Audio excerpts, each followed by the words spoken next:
This one uses LFP chemistry and on paper absolutely crushes these other cars. 451 kilowatts of charging kilowatts. Adjusted from the steering wheel. So for me that's better than reaching over here. It's better than a physical button because I can do it from the steering wheel while driving, both hands on the wheel. You don't like the Taycan? No, it's the worst car ever, right? Yeah. Admit it, this one feels nicer. It feels so nice over bumps. Yeah. But maybe we'll hop into the Enyaq now and I'll convince William that buttons are the way to go. Thank you to our sponsors for today's video, InfyPower, Eaton, and Ionna. InfyPower is the largest EV charger module provider with over 3 million power modules running reliably worldwide. Their latest G2 collection features ultra-high power density and efficiency for EV charging and energy storage. InfyPower, innovation for your power. Also, Eaton. Eaton is a one-stop shop for implementing reliable and innovative EV charging infrastructure at your site. Across all applications, Eaton's EV charging infrastructure, hardware, and software gives you the scalability, flexibility, and intelligence you need to charge today and scale up tomorrow. Learn more at eaton.com/EVCI. And Ionna, North America's premier charging network. With unmatched commitment to elevating the customer experience, Ionna is opening America's roads to all EVs, giving drivers the coverage they need, the reliability they deserve, and the amenities they crave. Hello and welcome to AutoSpec and welcome to a triple test of 3 popular SUVs. Here we have quite a selection. We have the XPENG G6 all-wheel drive performance, the Chinese car here, and we have the American car, the Model Y premium all-wheel drive, which we all know. And we also have the Skoda Enyaq Coupe RS, which is our European contender here. So together, these cars are kind of similarly priced. They have kind of similar features. There are some that have some cool features that the other cars don't have, but they also have kind of similar range. So it will be super interesting to just take a look at these cars and see what they can offer and see which one really is the best one to buy. And there might be some kind of surprises in what these cars can offer, especially if you're not used to seeing cars from, for example, the Chinese market or the European market, because we are going to put them to the test beside the Tesla Model Y. And with me, I have Kris. Hola muchachos. Hi guys. So I've been in one of the videos with you earlier this year. We went to Munich to the Polestar 5 launch. Yeah, correct. A little bit tipsy in the background, but I've done a few videos with Kyle in the past. So you may know who I am or may not know. I'm a YouTuber here in Norway. I do EV content.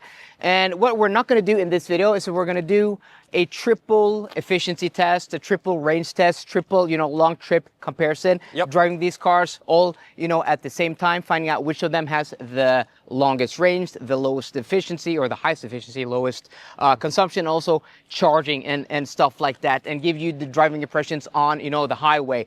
That is going to be on my channel, which we're going to link down below. So be sure to go there and subscribe if you don't want to miss out on that. I think that is also a very vital part to this triple comparison. So yeah, let's go. Okay, so it's time to go through these cars and kind of explain what they are, what's inside these cars, the batteries and the motors and stuff. And I want to start with the Skoda here because it has the most underwhelming specs on the paper, I would say. So do you remember the battery size of this one? Is it 79 kilowatt hours? So the RS version has 79 kilowatt hours, and I think Skoda does quite a smart thing here, because you can get this car in a non-performance version called the 85X. Yeah. Basically the same motors. We have the rare AP 550 motor, right? Yep. But that gets a 77 kilowatt hour battery pack. All these numbers are usable, right? Yep. Net capacity. The more performant version gets a little bit better battery. Yep. So it doesn't get worse range, WLTP or... Ah, that's perfect. Yeah, that's what they do. It's and pretty smart. The 79 kilowatt hour MEB battery also charges better than the 77 kilowatt hour. Yeah, so this has a peak charge speed of 185 kilowatts, and I think the smaller battery has 175. Yeah, and it's 10 to 80% is like between 24 and 26 minutes, depending on your source. But it's around, around that. It's pretty good for a 400-volt car. It's probably one of the better charging 400-volt cars. And you see 185 kilowatts. Well, my Tesla has 250. We will talk about the Tesla, but the Tesla curve is not that great. And when the curve is not that great, you don't have a good average charging speed. But now we're talking about the Skoda here. And as you mentioned, AP550 motor in the rear. That's the Volkswagen Group famous permanent magnet motor that they have developed, which actually I saw a teardown on Teardown Titans and Monroe Live on the AP550, and it's actually some really impressive engineering. And it has shown great efficiency as well. In the front we have the typical like small 40 kilowatt whatever Magna induction motor. So that's the setup that we are used to in MEB cars. So we have 340 horsepower in total, right? So that's 250 kilowatt. And that's the setup of this car. So just to summarize it, it's like a great charging for being a 400-volt car. We have the typical MEB setup that we are all familiar with. So I think it's time to move on to the Tesla Model Y here, which has a peak charging speed of 250. And that's if you come into the Tesla supercharger or another 500 amp plus capable charger at like 2% state of charge with a warm battery. Because the battery in this car is the LG 5L battery. Now we have the 5M battery available. Unfortunately, the charging curve is not really much better, so it doesn't really matter. But the charging speed of the Tesla is 250 kilowatt on paper. But from all the testing and everything that I have personally done, I think this is a better charging car, and all MEB cars that use the same technology as this one is a better charging and battery solution, because it has a faster 10 to 80% charging time and even faster from 10 to 60. This one doesn't really charge that great, and that's especially true now that we are in Europe with the European LG battery. In the US, you are lucky you have the Panasonic battery, which is a little bit better, but still not amazing. So in the Tesla we have around 500 horsepower. If 514. if we plus the motors together, which is exactly what Tesla does. They, at least in our market, they plus the power of the front motor and the rear motor together. Unfortunately, it doesn't really work that way anyways, but the car is also battery limited. So we can say around 440 something horsepower, I would say, in the real world. I think that makes sense, like 400 to 450 somewhere. Yeah. Because the Skoda with 340 horsepower does 0 to 100 kilometers an hour, so 0 to 62 miles an hour in 5.4 seconds, right? Okay, yeah. And if this had, well, basically 200 horsepower more, it wouldn't do it in like 0.6 seconds faster. So I think this having maybe 60 to 100 horsepower more than the Skoda makes sense. Yeah. So, but it's still fast. And the accelerator mapping and everything in Teslas, I feel like is absolutely great at like putting power down. The traction control in Teslas is absolutely amazing. I have to mention that. But we also have the German or the Czech car over there, which is pretty great as well. And both of these use NMC batteries in a very different configuration, but I will, it's not that important, but both use the NMC chemistry. This one uses LFP chemistry and on paper absolutely crushes these other cars. 451 kilowatts of charging. Kilowatts.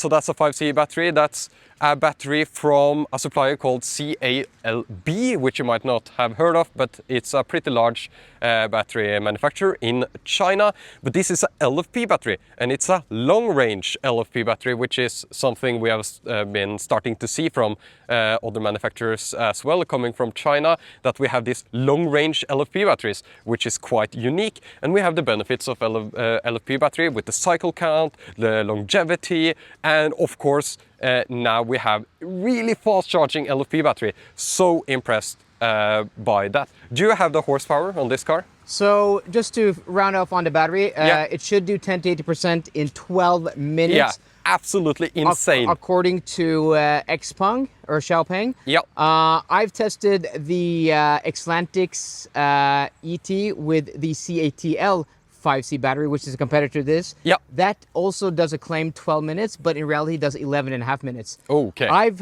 heard rumors that this does it also in that time. So pretty crazy. And we're talking like sub 9 minute, like 10 to 70%, which is just, it's just crazy. This car, no matter, are crazy. Yeah, no matter which charger you find, okay, you can't find the faster charger. It doesn't matter.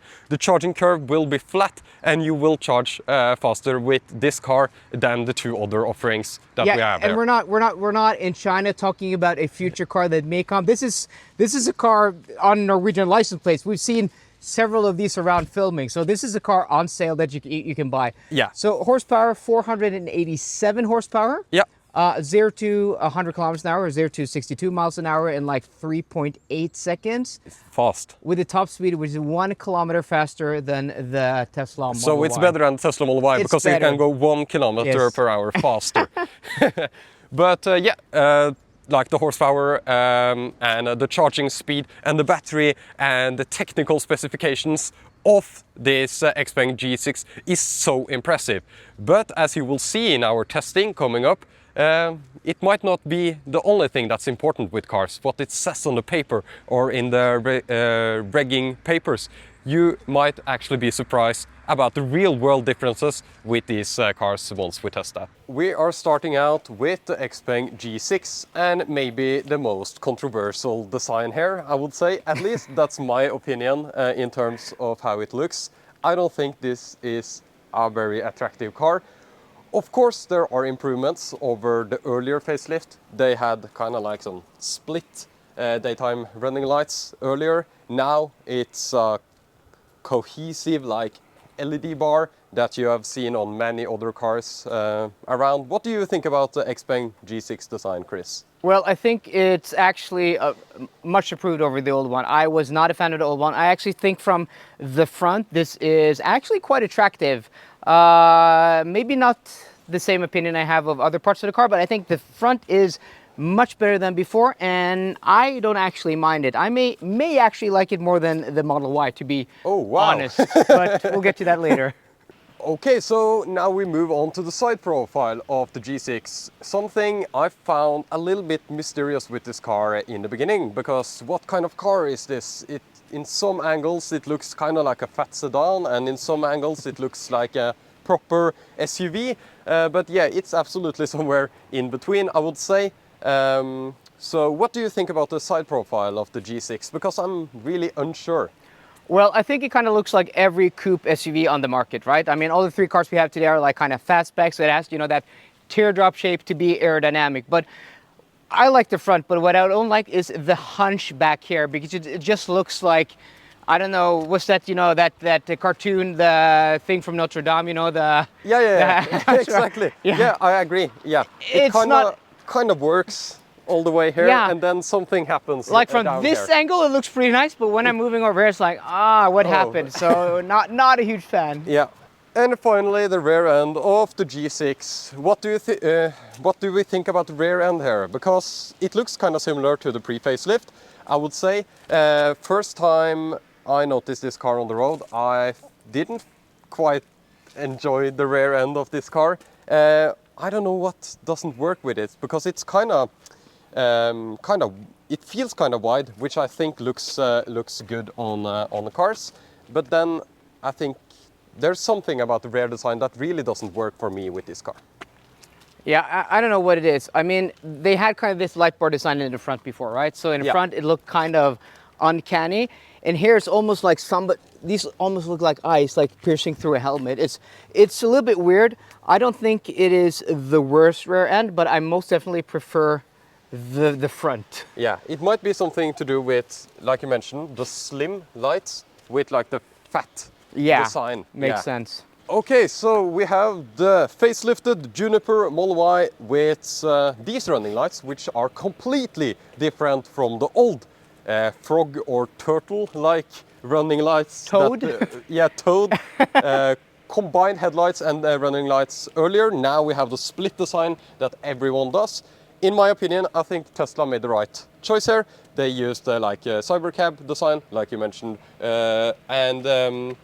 it looks so much better than the old one, and I own a old Model Y, so I can say that. What do you think about the front design of the new Model Y here? Well, I never liked the old one because, as we said, it was this may be inspired by the Cyber Cab, and you may call the old one, the Cyber Toad. It looked like like a toad. No, I really like this. Like, I think like the original Model S, beautiful, the facelifted Model S, beautiful, and I think this is bringing Tesla back to more of that clean, you know, simple design. And no, I think it is one of the most attractive front ends in this class of vehicle, to be honest. And people say I'm a Tesla hater, which I absolutely am not. So there's your proof on camera. I love this front end. Yeah, and I also want to mention that a lot of people have said that, oh, everyone moves to the light bars. But I've driven so much on dark roads where it's difficult to recognize cars. I always recognize the Model Y new light bar here over other cars. So I think it's recognizable and unique enough in its shape. I have never been a fan of the side profile of the Model Y because it's a crossover style car, and that's difficult to make beautiful in my opinion. But when looking at the XPENG G6 earlier, we kind of agree that it wasn't the most beautiful side profile, and I think we can agree that this one kind of looks a little bit better. A lot better. I think it looks a lot better than Yeah. the G6. Yeah, and I think this kind of, not spoiler, but this shape in the rear helps out a bunch, and the shape of the roof, of course. But we will see if that goes, if that affects like the loading capacity that we have in the rear and stuff. That's also extremely important. But from my impressions, I think I like the side profile of the Model Y even more than before after seeing the G6. In the rear of the Model Y, we see some huge changes. Tesla says that this is the first indirect LED bar in the business, and I haven't seen it before, so it looks, in my opinion, absolutely amazing. And it's of course visible, it's functional and everything else. Even with like dirt inside here, it works. Everyone was afraid that when it got dirty inside here or whatever, it would like you didn't have the rear light bar, but you also have like braking lights inside these, so you kind of have a redundancy there. But in my opinion, this indirect light bar that lights down on this Tesla logo just brings the whole end together, and it looks super cool in my opinion. Yeah, I absolutely think this is one of the biggest improvements in automotive design. I mean, I love the rear end, maybe my favorite part of the new Tesla Model Y. But as a package, I think the Model Y, you know, when you consider the whole design, has had an immense improvement. And it went from being one of the most boring, you know, maybe not the prettiest electric car on the market, to becoming one of the most distinct and stylish cars in my opinion. Okay, so here is the front end of the Skoda Enyaq. And for those that don't know what this car is even, you have never seen the brand Skoda before. Well, this is basically an ID.5. And an ID.5, if you don't know what a Volkswagen ID.5 is basically a coupe version of the Volkswagen ID.4, which I know most markets should have available. So then you know what kind of car this is. But the Skoda design is very distinctly different from Volkswagen here. And I think it actually looks better than Volkswagen's ID design, except the ID Bus. That's the best car ever. But this one looks very good, I would say, with this split headlight, daytime running light everyone does, but they have managed to like implement the cool, like sharp details everywhere. You might have something to say about the Skoda design. Well, I think out of the trio here, this is easily the best looking overall. We're going to get to the other parts, but like just the front end design. The two other cars here, I mean, the two other cars here have, you know, light bar designs, and we were kind of arguing and discussing which of them came first, kind of like the chicken and the egg conundrum. This is distinctively its own thing with this design language called Modern Solid, which Skoda implemented last year. I think it looks great. Very unique light bar design. It looks pretty cool. these vertical stripes, and it's undeniably a Skoda, and I think this looks better than the other MBB platform cousin, which is the Audi Q4 e-tron and the ID4. Totally agree. I would say that my personal preference would maybe still be the Model Y design with its a little bit more cleaner lines, not too much going on that we have here. But Skoda has managed to create an attractive car, and I totally understand someone choosing this design over a Model Y design to be a little bit different. Here we see the benefit of the coupe design immediately because it doesn't look too much like the other cars. Of course, we took a look at the G6 and both of us weren't really a fan of the side profile of the G6. The Model Y was maybe a little bit better, but it's still distinctly a crossover. This one has a better side profile in my opinion. I think it just looks much sportier, much cooler, especially from here and back. And that's the benefit of choosing the coupe version of this car. As William was saying, this has much more of a coupe design than the two other cars here. And the rear screen here is a lot flatter. It just looks a lot more sporty in my opinion. So I totally agree with you there. But I think maybe because of this gray color, the rear lights, there's something off. I think I like this better in a red or a gray. I mean, this is a gray, a blue or a yellow. Yeah. Yeah, totally agree. I think there is not enough going on back here. In my opinion, and there should be more black details or even implementing a light bar in the rear. Something to make up for all the gray that we see in just the something rear. to break up. Exactly, yeah, I agree, breaking I agree. up everything, because when this one is driving on the road, it looks kind of like a gray slab from Yeah, the exactly. rear. And when I'm looking over on the Model Y with the new like super advanced indirect light bar with black details and different materials that they've chosen, I think that's a good like solution to, like you mentioned, breaking things up and make it look more sporty from the rear. Okay, so let's take a look at the trunks, because that's very important, extremely important when buying a car like this, I would say. So we are starting with the Skoda Enyaq, and it's a coupe, but it still has a good amount of storage. And we don't have the extra storage under here, right? And oh yeah, we have the electronic tow hitch. That's cool. I would say a good amount of space, and more space than I would imagine from like a coupe design. It doesn't seem like you're losing too much. You're losing a little bit of height here, I assume. But in general, looks like a good amount of storage in this Skoda coupe. So let's move over to the XPENG. Again, good amount of storage, some under compartment storage here, but it's for like emergency equipment and stuff. No like enormous space that we have here in the Model Y. Again, good amount of space, doesn't seem too different from the Skoda. And then we have the Model Y, which I think has less usable space in the height here. It seems that the like hatch will hit your luggage if you like stack it all the way up here, and it looks actually smaller. But what the Model Y has is tons of like side storage here and an enormous amount of storage here. And I think it's time to move and take a look at the frunks, because I'm not sure if every car has a frunk. So we can start with the Model Y, because everyone knows that the Model Y has a frunk, and it's a pretty large frunk. It's a manual opening and everything, but at least they have a frunk here. And here we also see the new window washer fluid position, which is good. And unfortunately, none of the other cars have a frunk, which I think is not good enough, in my opinion. Of course, the G6 has kind of like a short hood, and the MBB platform also has kind of like a short hood.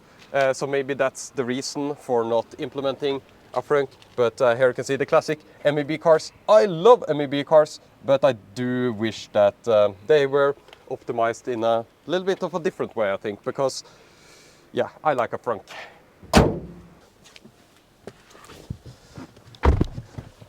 the interior of the XPENG G6. So we have real Nappa leather in the price category of this car. That's pretty good. That's insane. That's insane. And it's white, it's light. I love a light interior. I personally always choose the lightest interior that's available. And yeah, it just, it feels so great, the leather material. It's matte finish, or at least not nearly as glossy as many of the competitors, which is just such an upgrade in like the premium feeling of the car. Steering wheel is not my favorite, and yeah, it's, why not just make a round steering wheel? In my opinion, it has worked for so many years and it still works, and yeah, for me this steering wheel doesn't really work, and I don't like how it looks, and I don't like how it feels in my hand personally. What I do appreciate is the clickiness of the buttons that we have here. They feel great, they feel Neo-like. I drove the Firefly a little while ago, and it feels exactly like similar in terms of clickiness. And clickiness is like feedback to the driver, so it's absolutely a good thing. So that's a positive thing about the steering wheel. But for me, no matter how I hold the steering wheel, it doesn't really work for me. And I can also feel the stitching behind here. You don't like stitching? I like the stitching, but for me, the placement is a little bit too forward. And I also have this complaint with the new Tesla steering wheel, so it's not just XPENG here. No. You don't hate Chinese cars because you're criticizing a thing. Exactly. No. Exactly. But there are some things, of course, about this car that we will talk about later. But in general, like the feeling of the materials, everything is nice. I want to mention that on the bottom of the door cards there, it is black hard plastic, like Germans does it usually, unless you go very up in price. But does that really matter? You're not even seeing it from this position, and you have all these great materials all the way extended all the way on the dashboard and everywhere around. But it's important to mention, I always mention the door cards when I talk about cars. And also you have this open pour wood and, you know, beautiful stitching here. And I would rather have, you know, instead of cheap synthetic leathers on top of the dashboard and on the doors and on the bottom doors, I would rather have, you know, the nice leather materials, high quality woods, and then the cheap plastics down low we're not touching, right? That's a very fair opinion, to be honest. And also you have this microfiber type of, you know, cloth on the roof, on the sun visors. In general, I think this is easily the most luxurious feeling of the trio. And one thing also, guys, check this out. Look at this Porsche. Wow. And Tesla manual HVAC vent. Such a cool innovation. Such a cool innovation. That is the invention of the century, right? Yeah, and I also want to talk about the headliner, because I like a dark headliner. I don't think it's dark enough. You don't think it's dark enough? Okay. Yeah, I think it should be a little bit darker.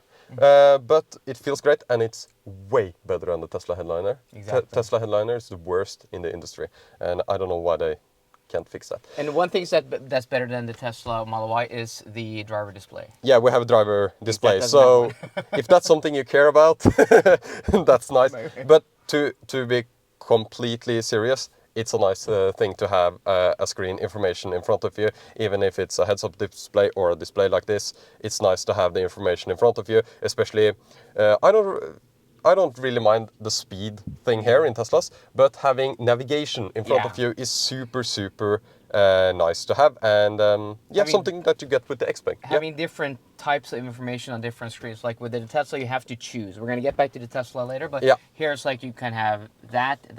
Like here you have your trip computer, your navigation, and then you have your media. Absolutely. And then you can have something completely different here, which is really nice. Yeah.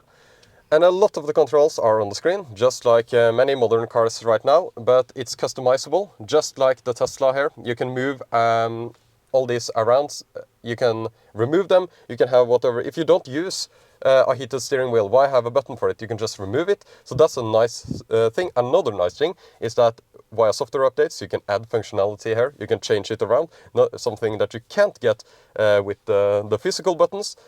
But again, physical buttons for things you use the most is, in my opinion, in the end, a better solution. I don't think everything needs a physical button.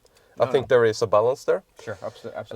But in general, it is like that. And now I'm going to talk a little bit about the software really quick, because I'm not sure if you care about this or many other care about this, but the speed of the software here is pretty good. Yeah. But it's not super snappy.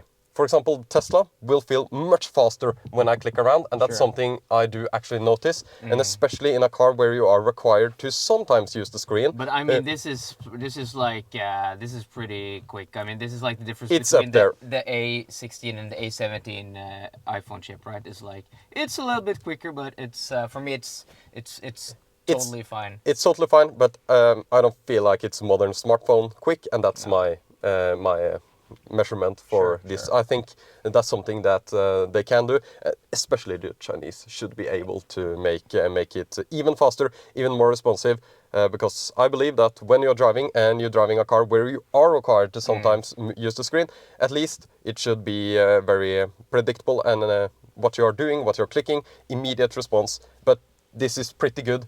I would say much better than the Volkswagen stuff, and yeah, it's very, very close to being perfect in terms of speed. Functionality-wise, it seems good. I don't know how the route planner works. Do you know how the route planner is? I have not tested it in the facelift version, but we're gonna do that in our triple efficiency, range test, long trip test, whatever we're gonna end up doing. Yep. So again, guys, if you're not subscribed to my channel, check that video out because it's going to be there very soon. Absolutely. And just to summarize the interior, I don't think this is for me, because when the steering wheel doesn't really work, it's not for me, but I can appreciate the quality. I can see that the quality of the materials is good. I can see that they have tried to go with their own design language that they might develop over time to kind of make the cars more recognizable. Because for me, it's important that I go into a car and immediately say, oh, this is a XPENG, this is a Skoda. I want the personality in the interior for sure. So even though not everything might be for me, I think it's a nice suit of quality materials and a comfortable seat. Not the best seating position, we will talk about that later. But in general, I'm impressed, and at the price, I am very impressed, yeah. Welcome to the Model Y.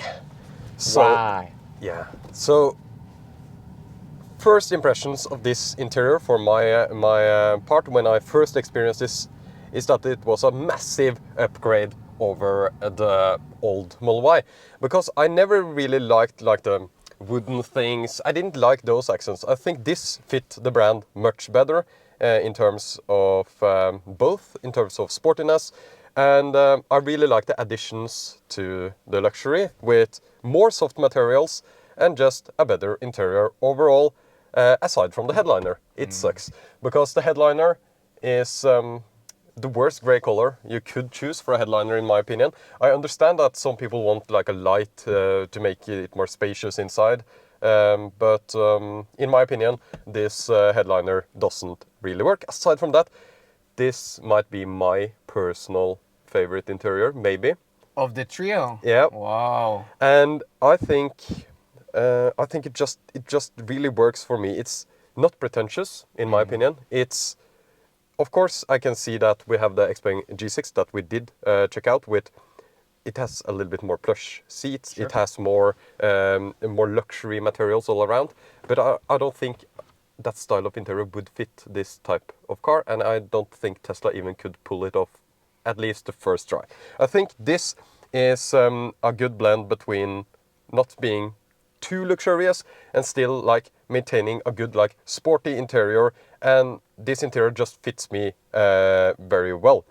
So I want to talk about the lack of buttons in this car. This is of course something I'm not on Tesla's side. I don't necessarily want everything to be on the screen, but I think a lot of people also misunderstand the way that Tesla designs their user experience, because there are so many articles about Tesla's removing buttons when, for example, we do have a button like for the hazards and stuff.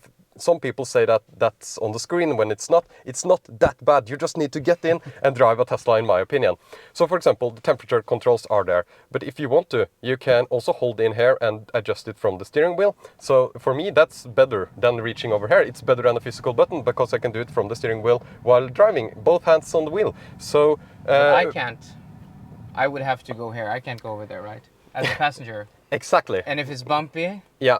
it may be hard, so... Okay, that's a good point. That's a good point. But in my opinion, I think the whole Tesla-like user experience thing is overblown because they have such a good software, such a good integration, such good updates that with customer feedback, it's not ideal.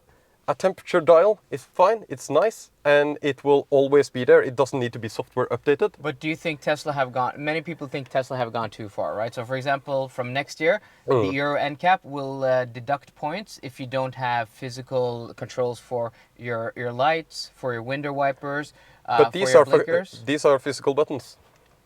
These are physical buttons. Yep. And also for your, but on the Model 3 you don't have or do you have it now, the stock? Yeah, it's okay, back. It's back, it's back. Okay. The stalk removal was stupid. Yeah. The stalk removal here for the gear shifter is stupid. Okay, I agree with that because, in my opinion, the Tesla Model 3 style stalk here for going drive and reverse, you could go directly via drive and reverse, the smoothest parkings ever. Sure. With this is not possible anymore. No, and we tried it because I tried it for the first time. Yeah. The auto parking, because I've driven the Model Y and also the 3 on several occasions, but I've never tried activated the auto shifter. Yeah. And we did that, and I'm like, oh, this is pretty good. And then it failed. Yeah. So we just need to fail once, and then it kind of sucks because it needs to be absolutely perfect to work. Exactly. I like the auto shift feature. It's good. It should be available as an option in all Teslas, in my opinion. But the removal of one of the best gear selectors, I mean, in my opinion, it's one of the best gear selectors, not in terms of quality feeling, but in terms of action. I think the Tesla Model 3 or Y old style gear selector was one of the best. Do you include the Model S and the Model X, the original? Yeah, because it's the same. So this is basically the Mercedes, literally the Mercedes gear selector. Of course, but it needs to work together with Tesla's drivetrain tuning. Of course. So, so when doing parking with all the Teslas, I could go drive. I didn't need to press the brake pedal. Right to reverse, so smooth. You can place the car perfectly. It's not possible anymore because you have the gear selector on the screen, and auto shift requires the use of the brake pedal to select. So that's the problem for me. So I agree. Like, there's a balance. I don't necessarily think the way Kia and Hyundai are doing it with just cluttering the interior with buttons, and especially going from a modern Kia to this is quite a contrast. And we talked about the EV6 first generation, which had it had capacitive buttons, and then you could switch in between HVAC and media, which is just a dumb idea. So there are dumb implementations of physical controls, but I think, as you said, it has to be a balance. And in my opinion, I would prefer, I've seen cars with this type of style, and then you have an array of physical buttons down here, and just the interaction with them is pretty nice. For example, I drove the iCar V23 in China, and that has a really big, nice infotainment system screen. Software may not be there yet, but also you have physical, chunky controls for your volume and stuff like that. So there's a balance. I agree. For me, this isn't the best, but I don't think it's for you. It's the best, but maybe out of the trio, you like this the best, or? Yeah, I think so. I'm very comfortable when I sit in this car. I know what to do, and it just works for me.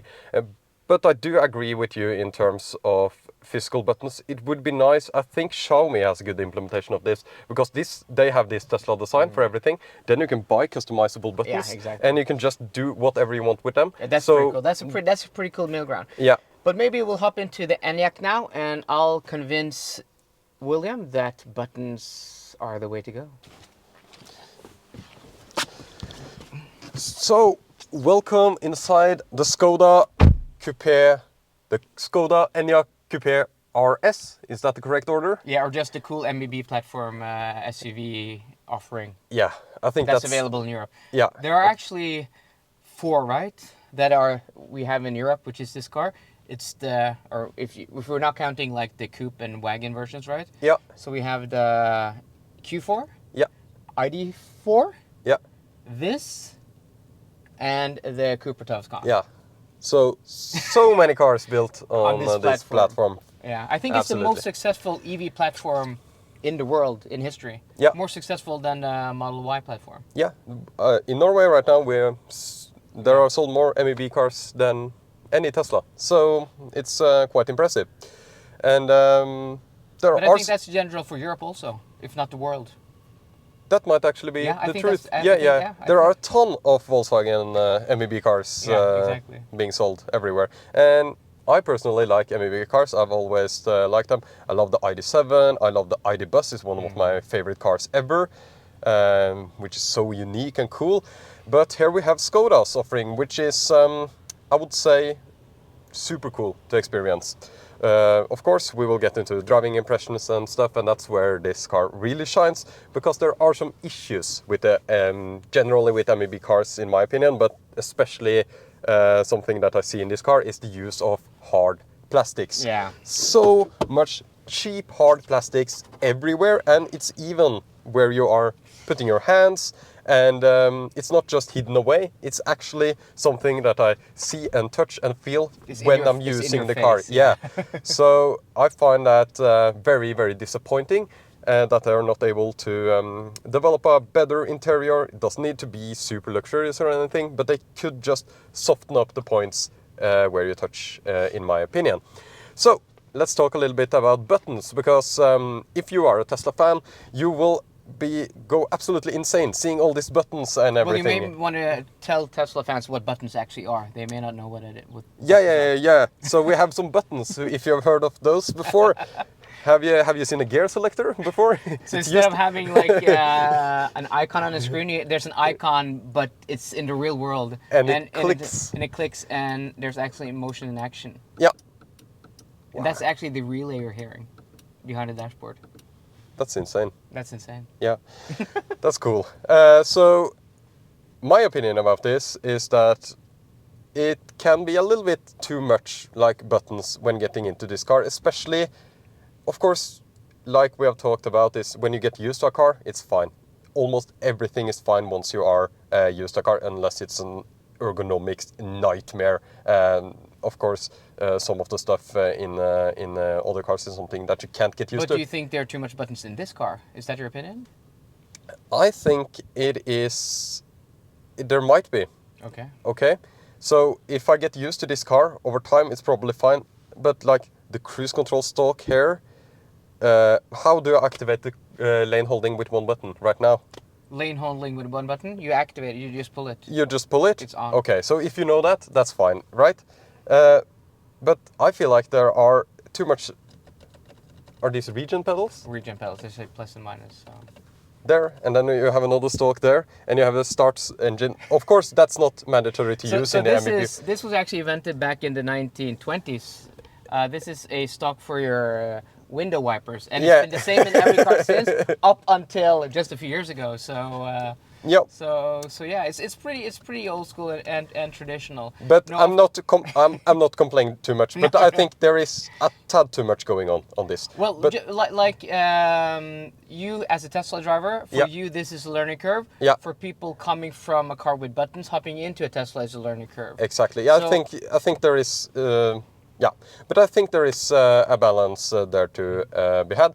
If the screen is as slow as and quite unresponsive compared to the two other screens that we have, I think a physical button is a better solution for almost everything. So I like this kind of thing. It's very obvious. I like the defroster on a physical button. That's something I actually miss in a Tesla. Of course, it's available on the touchscreen without menus, of course, but this is, especially in our market, a safety feature. Because if the car is fogging up and you need to quickly enable that, that's fine. But like a steering wheel heating here, is that necessary, do you think? Well, I like it. I like it. It's easily available. It's the first thing you press in the morning, and also there's 3 settings to the heated steering wheel, which that's is nice. Really that's nice. A good thing. Very German. And I think when this car first came out, there were 2, so that's been updated via software. Yep. So hardware buttons can also be updated by software. I mean, probably the best implementation would have having small screens on physical buttons, and then them being customizable, because then you have the best of both worlds, That right? sounds really expensive, but also not a bad idea. So as long as it's not glossy. What I will say here first is that I do actually like the button layout and everything more than the other MEB cars. Yes, this is by far, because I mean, you don't have the Cupra stateside, but that has an even worse touch capacitive button layout than the Volkswagen. I haven't driven those. No, all the MEB platform cars are different. This is better than the Audis, even in my opinion. And then I'm talking about the old school Audi steering wheel. This is so easy to use, in my opinion. So yeah. And I also want to mention that we have this, you talked about this car being a little bit smaller, and it feels smaller inside as well. Yeah. So inside here I have this more like cockpit feeling. Yeah, it doesn't when feel driving. as much like an SUV like the other cars. Yeah, it doesn't. And that's a good thing and a bad thing in my opinion, because I'm so used to the spacious, like super spacious feeling Tesla interior, which I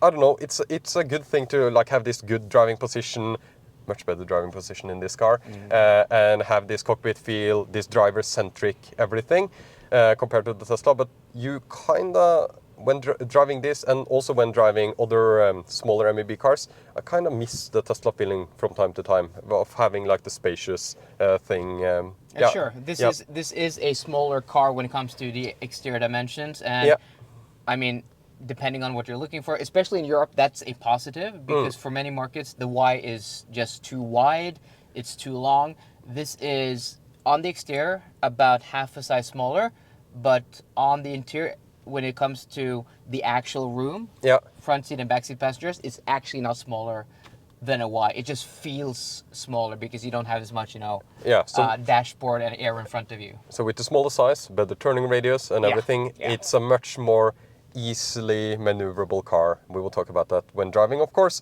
than the Model Y with its terrible turning radius. So I think, in summary, I think this is the least luxurious interior of them all, with all the hard plastics. And also feels much older. Oh, we have 4 window switches. Yes. That's amazing. Mirror switches also. Yeah, mirror switch. I don't really. You don't like mirrors? No. Tesla drivers usually don't throw use them mirrors. Up, get the camera mirrors. Just kidding. But the most important thing for me is 4 window switches. It drives me insane having 2. So this is a point I get sometimes, if I can say this, is people are asking, so why would you want mirror switches, right? Mm-hmm. Do you know why you would want mirror switches? Like, except for setting up it easily at first? Because a lot of modern cars have big wheels, 20, 21, 22 inch wheels, right? Yeah, but curbing. So for me, which have had big wheels on cars for a long time, just when parallel parking and you have a curb this big, just being able to just grab the switch there and dip the mirror on command is so much easier. Have you seen the Uber turbines on all the Model Ys around? They're all curved. Yes, so I think actually that's a good point, actually. Yeah. And before you say in the comments, well, you can go into a menu, and a lot of cars, when you put the car into reverse, you can't just exit the reversing camera. It won't actually let you before you put the car into But some cars will dip the mirrors when going into reverse, though. Yes, but I don't want to do it all the time. Okay. Because only when I parallel park. Okay, so you like the window switches? I love them. Yeah, okay. That's a good point. Thumbs up in the comment section down below if you guys like, the mirrors, window adjustments. Mirror switches, yeah, correct. Yeah. Anyway, I think that was the interior of the Enyaq. Okay, driving the XPENG G6, and well, the interior is pretty great, I would say. I do agree with you. Hopping back into this after the 2 other cars is pretty awesome. This feels like the Skoda feels like kind of like a cut-cust product at that price. Like, it's barely good enough. Yeah. Where the Tesla feels like, it's pretty nice, but this feels like a luxury car. I have to be honest. Yeah. And I said that it wasn't really my style of like interior and car and stuff, but I can still appreciate that we have the luxury, we have the plushness that you just don't like luxury, so. Yeah. I prefer the hard plastics in the Skoda. When you flew to China last time, you like, I'm happily flying 14 hours in economy, right? Yeah, you don't like correct. luxury. Yeah, exactly. Yeah, try to avoid it. No, but I can appreciate it, and yeah, well, it's a nice interior and it's light, and well, Now we are driving the car, and that's where the issues start for me. First of all, the steering wheel. I have already talked about this, but no matter how I hold the steering wheel, it doesn't really work for me. I even sometimes trigger the buttons here accidentally while turning the car. And I don't think that should happen in any car. So for drive mode, we are in the middle for everything, and we are in comfort mode, and we are in expel mode, which you would think, okay, expel, that should be one pedal driving, because we have low, medium, high region, and then expel all the way in the end. So you would think, okay, of course, that's one pedal driving. No, there is no one pedal driving in this car. And when William, I don't know why you would think low, medium, high, and X pedal. That X pedal just doesn't mean extra high. Yeah, which exactly. It does. It's so strange. Extra high. No, it's weird. Yeah, it's super, super weird. You would think that that would be one pedal driving. Now, I have heard that it will be a software update, and this will be one pedal driving. But we always review cars as they are now, not by the promise that there will be a software update that will give us one pedal driving. I'm very curious to test the tuning of it though when it comes out. So now I am in auto hold, and I can let go of both the pedals. And when I press the accelerator now, we will start to creep forward, because I know that we don't have one pedal driving. And if we give it a little bit of speed, it creeps forward. It's a little bit uphill here, so it will slow down, but it creeps forward at around 3 kilometers per hour. And then when I press the brake pedal, and which I have to do, and then go into reverse now, and then press the accelerator, we will creep backwards much faster than forwards. Like twice and this as fast. doesn't make sense for me, and it feels like it's accelerating 7 kilometers per hour. That's crazy. That's more than like normal creeping speed, and now it's a little bit uphill again. And I can't go directly into drive. I have to press the brake pedal, which is also something I usually complain about with many cars, that it can't go directly via drive and reverse, because I believe that is a nice thing to have. And MEB cars can do that. Yeah. And Teslas can do that. And many other cars can do that. But still a lot of cars that don't. So that's my main gripe with like choosing the gears and driving at slow speed with this car. I do like that there is no start button. I want to mention that. That's a good thing, because there are electric cars that have required start buttons, which I think is absolutely insane. I think Kia and Hyundai have that, and the most annoying thing about that is that you can't leave. If you leave the car, you don't turn off the ignition. You can't even lock it from the key, which just makes no sense at all. Yeah. You should be allowed to leave the car and unlock it, even though the ignition is on. Yeah, I totally agree. Optional start button is fine, in my opinion. So Taycan, and we have MEB platform. That's totally fine. But being required to use one and not designing the car for the optimal use case is when you leave the car, you want to turn it off. Yeah. That's why Teslas turn off once you leave the car. Okay, it's annoying from time to time when you have to sit in the car, but that's not the main use case when you leave the car. So that's why it's designed that way. And I believe that if you have to press a stop button every time you go out of the car for the car to lock, I believe that's a mistake. So that's a good thing about this car, is that we have this kind of like EV like first design, which is nice. Now for the comfort, it doesn't really feel that great. I drove this car, and I drove the G9 as well, which of course has air suspension, and I think the updated G9 feels pretty good. This one is a little bit different, but maybe Kris, you can put it into words better than me. So we were talking about this earlier, because me and William, we've been filming over 2 days here now. I mean, making a video like this, doing a triple test between 3 cars in Norway at this time of year really requires a little bit of logistics. So again, I would really appreciate you guys to subscribe to this channel here at Out of Spec, if you guys appreciate videos like this. And also, if you want me to come back and we want to do more comparisons like this, again, check out my channel. We're going to do that efficiency test. But we've been driving these cars back to back around here in the suburbs of Oslo, and I compared this car. I said this drives more closely to the first generation Model Y than it does to the facelifted version. It's a little bit more compliant. Yeah. But it's pretty much out of the trio here. It's very short suspension travel, and it doesn't take, the initial bumps. We've been driving on the same roads, and this just feels a lot more busy in its suspension tuning. It's a lot more chattery, without actually having, the benefits of being any more sporty than the other cars. Exactly. I don't feel like I have the road feel either. No. At all. So yeah, not that great. And when it comes to the steering, I already have talked so much about the steering wheel. Yeah. And when turning this car, it never feels right to me. When turning this car, when going out on the road, it never ever feels right.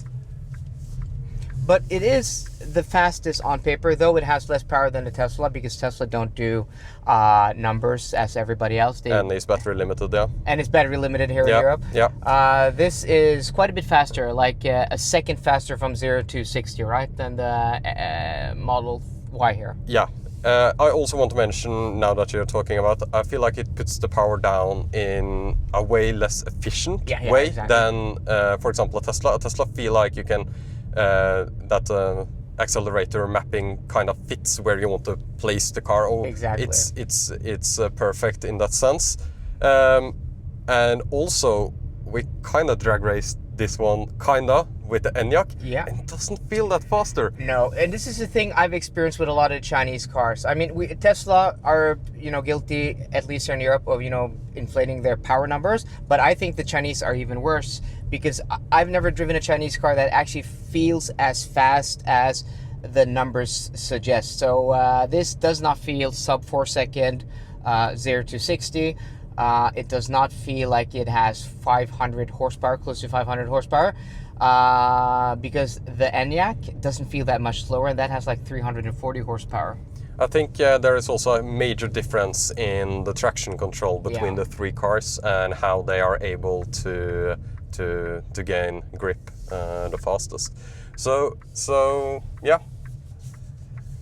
But I must say that it feels quite fast, and if you come from like a much slower fossil car or like anything, a Toyota RAV4, yeah, this will feel like a spaceship for sure. So it's not slow or anything. It's just that the power numbers seem a little bit inflated. Yeah.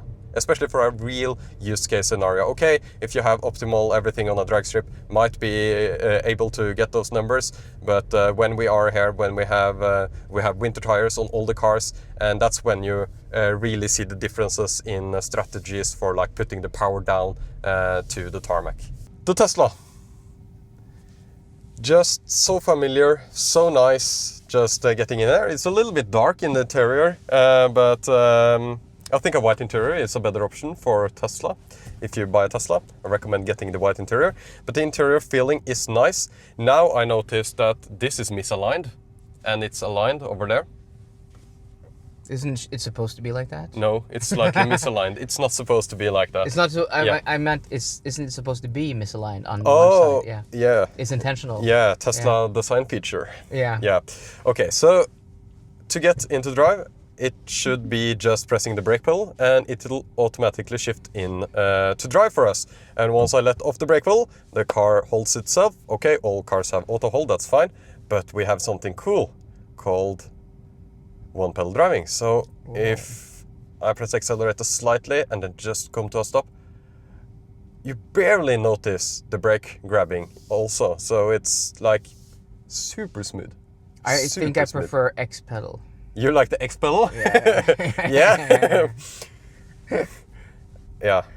X pedal is probably the worst implementation of these three cars, regardless of one pedal driving or not. Okay, so it's just so smooth. It's so smooth. I love the Tesla drivetrain, and I always praise them for it. That it feels great. And to me, it feels very familiar and easy to drive this car as well due to this. And it's always nice just choosing the Tesla because you know exactly what you will get. It's pretty fast, this car, but it's more importantly to me is the accelerator mapping. I feel like it's just the correct mapping of the accelerator for me personally. Sitting in all different cars that I've driven, even the Skoda, I feel like the accelerator mapping of the Tesla is actually more my preference. It's a little bit harsh, and it can be, it can be a little bit difficult to adjust to in the beginning, because it is pretty, it accelerates very fast once you press the accelerator, but I think this is my preference for an accelerator. And also the dampening over that speed bump compared to the G6, this is so much better dampened. Yep. What they've done with suspension tuning in this versus the first generation is night and day. It's not even close. Yeah, and I have heard people saying that, oh, it's just such a small facelift on the new Tesla Model Y. Tesla doesn't innovate. And I must say that I totally disagree when it comes to like the driving dynamics and how it feels on the road. I believe it's completely different than the old one. Yeah, and you daily old one. That is the car you... Yeah, that's my daily driver. That's your daily, so you have quite deep experience when it comes to that, right? Yeah, exactly. So this is a huge difference in that sense. Of course, there are things that are falling behind on Teslas, like the charging speed and other stuff as well. But this is my preference for like daily driving, the combination of ease of use and the smoothness of the drivetrain, and the one pedal driving, sitting in traffic and stuff, and also the steering and the steering input. I really like it, and like a total package. Yes, maybe some of the other cars have something that they are better on, but I believe for me, as a total package for driving, I think this is the best choice for me.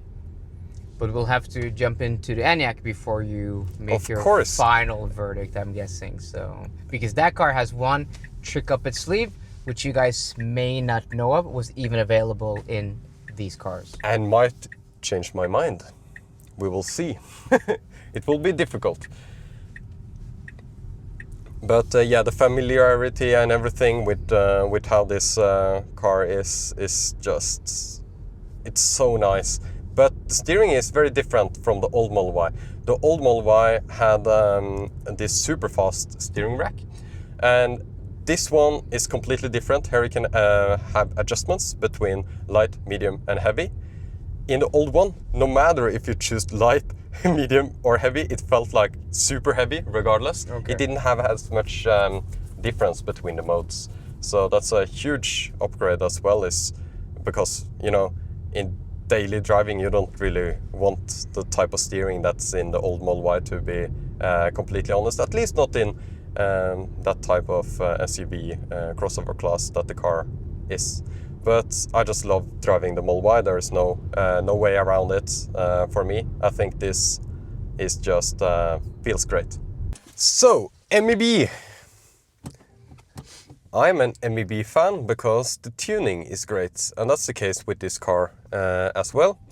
And you can also go directly between drive and reverse, something I actually appreciate. Of course, you can't if you go too fast, but that's a safety feature. As long as you go at like low parking speed, it is fine. And you can also brake very smoothly. Very smoothly. So that's nice. I love the tuning of this car. Now, I wish they could have implemented one-pedal driving. It's something I really appreciate and something I do appreciate with the Tesla. But I always say that a good tuned drivetrain is more important than one-pedal driving for me, which is also why I love to drive the Taycan, for example. And yeah. I don't like the Taycan. You don't like the Taycan? No, it's the worst car ever, right? Yeah. Yeah. I own a Taycan, for those who don't know. So yeah, I had it exactly. For almost 4 years. Biggest Taycan fan right there. Yeah. So Volkswagen Group fanboy. Yeah, you Ich love Volkswagen. liebe Volkswagen. Yeah. So now we got the Spanish, we got the German. Yep. And we have a front camera here. Yeah. As well. Proper 360 camera. Oh wow, what a concept. Yeah. What a concept. And also these manual air vents. Manual air vents, that's very nice. But yeah, I've always liked the MEB cars, and this one has the same great turning radius. And also the blinker stalk is much better in this car than the Tesla. And there's one thing that this car has, which we haven't touched upon, which the other cars aren't even available with, which makes this car different on another level. And that is, once we go over the speed bump, adaptive suspension, adjustable adaptive suspension. It feels very good when comparing it to the two other cars that we have driven. Both of them, especially the G6, but also the Tesla Model Y. I admit it, this one feels nicer. It feels so nice over bumps. Yeah. Yeah, now we're in normal mode now. There's a button here for dry modes. That's also crazy concept. A physical button, wow! Yeah, and then you put it into comfort mode. It goes into its most soft setting, and it is almost air suspension-like. It is so good to drive this car. And you have 18 different levels of stiffness in the suspension to adjust. Yeah, there are almost too many choices there in the suspension stiffness, but yeah, it just feels great, and I absolutely love the steering wheel here. I am a fan of the new Tesla steering wheels. I know some people didn't really like that steering wheel. Okay, he wants to do that, that's fine, but I must say that this steering wheel just feels right in terms of the steering input and in terms of how nice it is to hold. I love this kind of, what's this called? Perforated leather. Perforated leather. It just, yeah, feels great. And I think, like as a daily driver, I think the Tesla Model Y is still, it has the low speed tuning, and it has the one-pedal driving, and it has the stuff that I am looking for.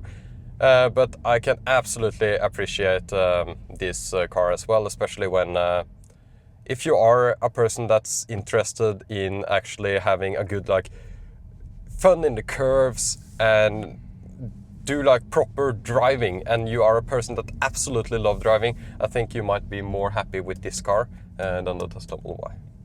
Yeah, I totally agree. I've driven this on the Autobahn in Germany, and going, you know, what's that, 180 kilometers an hour, like 110, 115 miles an hour.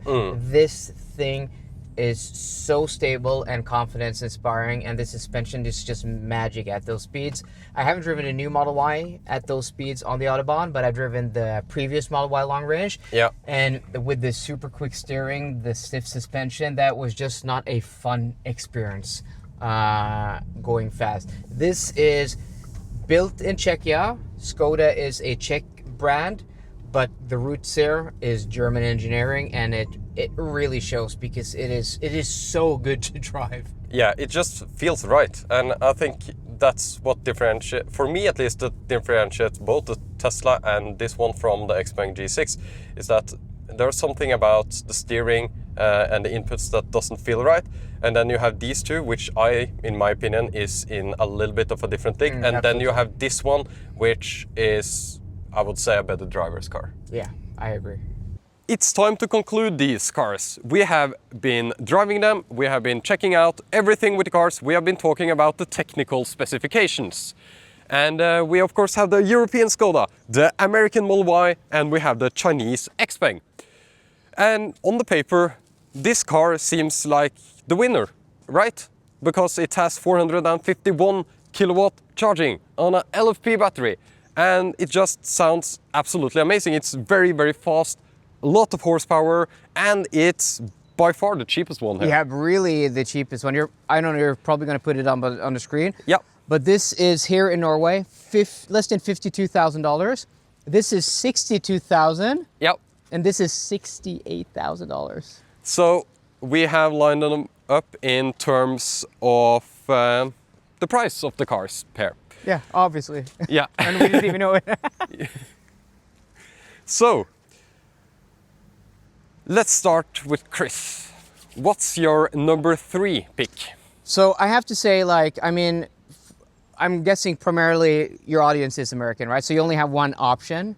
So it's kind of, I don't know, it's kind of like teasing what we have here in Europe, and you guys can't get, so I do apologize. But I'd say that this G6 is, despite its price, despite its performance, despite the 5C LFP battery, which is just insane, it's a good car. None of these are bad. I would be happy to drive any of them, but we possibly have the two best options anywhere in the world when it comes to the mid-size electric or the compact electric. Yeah, it's not a bad problem to have to choose with all of these. It's a bad problem, but I think this because of its driving dynamics, its ride comfort, the steering tuning, especially the software experience, the lack of physical buttons for me, and also just the exterior styling, it is last place here for me. Yeah, and I totally agree. I have to put the XPENG G6 at the third place because I don't really like to drive the car. It doesn't feel that great to drive. It's not a terrible experience, like Kris said. There are no bad options there. I think if you come from a RAV4 or a Outlander or something and you jump into this car, you will be happy and you will have extremely fast charging and you will charge faster than any of these cars, and you might even, in your head at least, have a much better experience overall. And I think but I think driving is so important that for me this have to come to the third place for me. And yeah, for me, the second place. This one? I walked past this one, and here is the second place for me.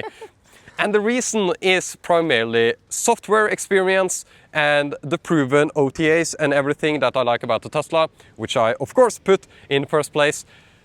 Because the driving of this car is absolutely amazing, and I think I finally saw the light with driving this car, that it can be really, really great, and it's considerably better than the Model Y, but I still think that this won't drive so great that the software issues and stuff that, or the Volkswagen software is inexcusable in my opinion, so I have to put this one first.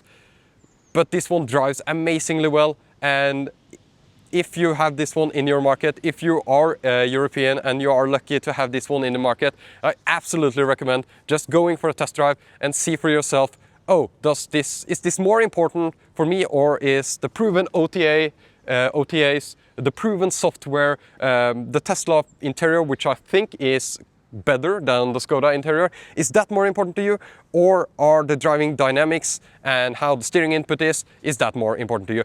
I don't think you can go wrong with either of these. I think both are great cars, and as I also said, this one is also a good option. It's not that any of these are terrible.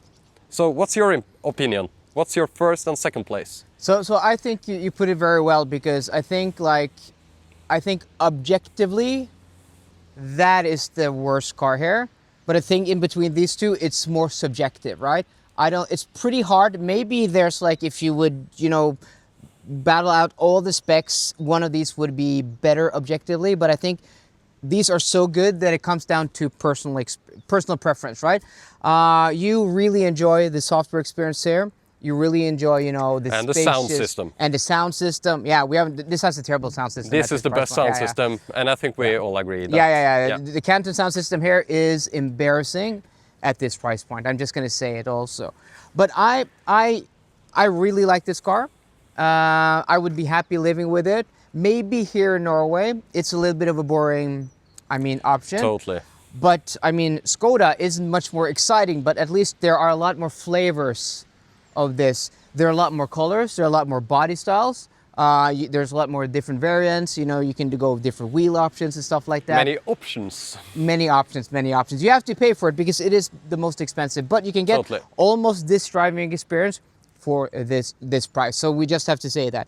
But I think, for me, I appreciate driving. I really like, driving dynamics and the comfort aspect and the size of this car, the turning radius and stuff like that. But it is very compact, but still offering, a lot of interior accommodation, as much of these, I would argue. So for me, it is this in number one, but this is a close number two, because what this does, it does very well. Though for me, it is lacking a little bit in the emotional side. It is also lacking a little bit in, the ergonomic side.